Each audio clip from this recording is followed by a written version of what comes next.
Hey guys, Jake from Sharp. Today we are taking a look at Ryusen's Fukaku-ryu Bunka in 165 millimeters, sorry 170 millimeters, just a little bit longer. This guy is going to be a completely stainless knife. It's going to be made out of a core steel called ATS 314.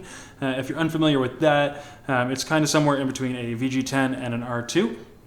It's going to sharpen a little bit easier and take a slightly finer edge than a VG10. That being said, it's not going to be quite as tough as a VG10, so you have to be a little bit more careful with it, but it's certainly a happy middle ground. The steel has predominantly been used in shears and in scissors for its long edge life, so it's fantastic for stuff like that, and we think it's a great fit for kitchen knives as well.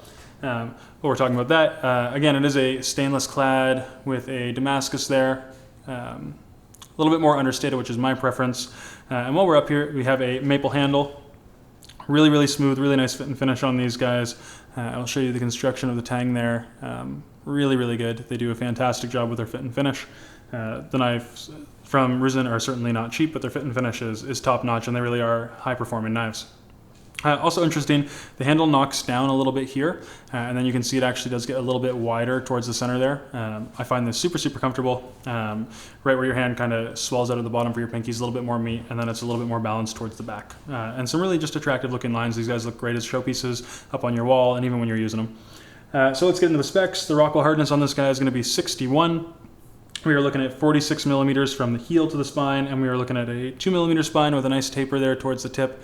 Not too much meat behind that K-tip or reverse tanto tip, so these guys are fantastic for more intricate tasks, whether that be brunoise shallot, garlic chilies, you name it, parting a chicken or breaking down a fish, things like piercing the skin, tasks like that. These guys are going to excel really, really well for. If you've never used a Bunka before and you're wondering what it's for, Bunka is very, very similar to the Santoku. That being said, the tip is usually a little bit lower, so you won't be rocking over such high ingredients, but again, that will vary from blacksmith to blacksmith, and this guy you can get over some reasonably high ingredients.